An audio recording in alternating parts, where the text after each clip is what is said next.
Il s'est abaissé lui-même, il s'est fait pauvre, se dépouillant, se vidant lui-même. La seconde fois, il reviendra en tant que roi céleste. Par 3 fois dans le Nouveau Testament, le Seigneur Jésus-Christ est appelé roi des rois et Seigneur des seigneurs.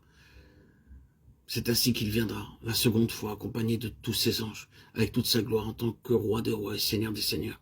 Apocalypse 17, 14, 19, 16 et 1 Timothée 6, 15. En ce jour-là, il fera de nous les participants de sa gloire. Il fera de nous des rois et des sacrificateurs pour toujours. Oh, quel mystère! Malgré nos faiblesses et nos faillites du passé, un jour Dieu fera de nous des rois et des sacrificateurs. Un jour nous serons des rois. C'est dans ce même but que Dieu créa Adam, le premier homme. Puis Dieu dit, faisons l'homme à notre image, selon notre ressemblance, et qu'il domine sur les poissons de la mer, sur les oiseaux du ciel, sur le bétail, sur toute la terre et sur tous les reptiles qui rampent sur la terre. Genèse 1, 26. C'était le premier cadeau d'anniversaire qu'Adam reçut de Dieu. Le Seigneur créa Adam en un seul jour. Il fut adulte dès sa naissance et reçut aussitôt un don, un cadeau. Il reçut de Dieu en don la domination sur toute la terre. À ce moment-là, il n'existait pas encore de malédiction.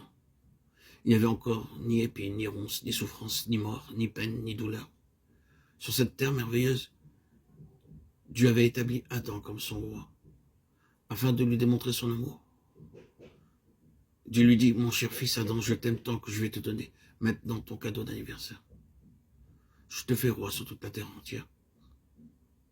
Roi sur les animaux, sur les oiseaux, sur les poissons. Adam était un roi d'un genre unique. C'est la parole de Dieu qu'il déclare. C'est dans ce but précis que Dieu l'avait créé. Mais c'est à cause de son péché, de sa désobéissance qu'Adam perdit ce privilège. Cependant, l'amour de Dieu ne peut pas changer. Nous pouvons changer, mais jamais l'amour de Dieu ne changera. De loin, l'Éternel se montre à moi. Je t'aime d'un amour éternel. C'est pourquoi je te conserve ma bonté. Jérémie 31, 3. Lui-même dit, je t'ai aimé d'un amour éternel. De plus, il dit encore, car je suis l'Éternel, je ne change pas. Malachie 3, 6. L'amour de Dieu ne peut pas changer. C'est pourquoi le dessein en vue duquel Dieu créa l'homme ne peut pas non plus changer.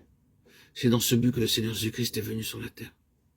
Ce qu'Adam avait perdu par sa désobéissance se trouve maintenant restauré, retrouvé par l'obéissance du Seigneur Jésus-Christ. C'est pourquoi le premier sermon prêché par le Seigneur Jésus parlait du royaume. Dès ce moment, Jésus commença à prêcher et à dire « Répentez-vous car le royaume des cieux est proche ». Matthieu 4, 17. Pourquoi donc le Seigneur a-t-il dit cela?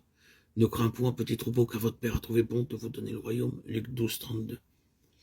Il n'a pas dit « jetez un regard sur ce royaume et partez », mais il dit en fait très clairement, selon la version anglaise, « Ne crains point, petit troupeau, car c'est le bon plaisir de votre Père de vous donner le royaume ».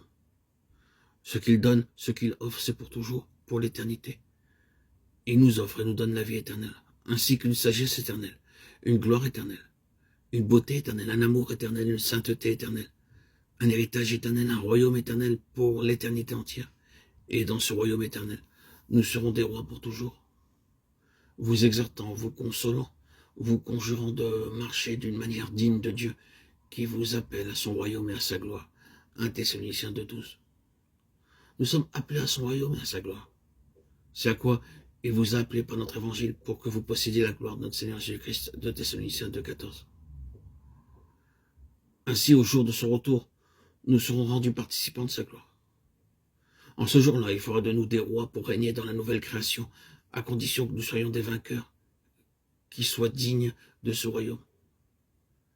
C'est donc durant notre pèlerinage terrestre que nous sommes rendus participants de Christ, d'une manière septuple, participants de sa nature divine, participants du Saint-Esprit, participants de sa sainteté, participants de l'héritage céleste, participants de la vocation céleste, participants de toutes les vertus, de toutes les grâces qui sont dans le Seigneur Jésus, participants de la gloire pour être des rois célestes pour toute l'éternité. De cette manière aussi, nous sommes des collaborateurs avec Dieu pour amener la gloire qui s'en est allée.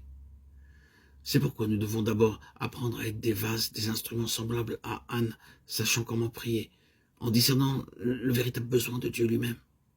Ensuite, nous devons apprendre à être des vases semblables à Samuel, afin d'être les porte-paroles de Dieu pour transmettre son message. Nous, en tant qu'Église, nous avons à prier sérieusement. Oh Dieu, veuille accorder à ton peuple des prophètes comme Samuel. Veuille répandre sur tes saints partout un esprit de grâce, un esprit de prière et de supplication. Enfin, Dieu veut nous apprendre à devenir des instruments semblables à David. auquel le Seigneur avait confié la vision du plan céleste pour la maison de Dieu. 1 Chroniques 28, 10, 19. C'est dans ce but que Dieu avait choisi David, auquel il put confier cet écrit céleste, décrivant le temple avec tous les détails et sous tous ses aspects. C'est par un écrit de sa main, dit David, que l'Éternel m'a donné l'intelligence de tout cela, de tous les ouvrages de ce modèle. David parle du modèle céleste. Et nous avons une participation à ce modèle céleste.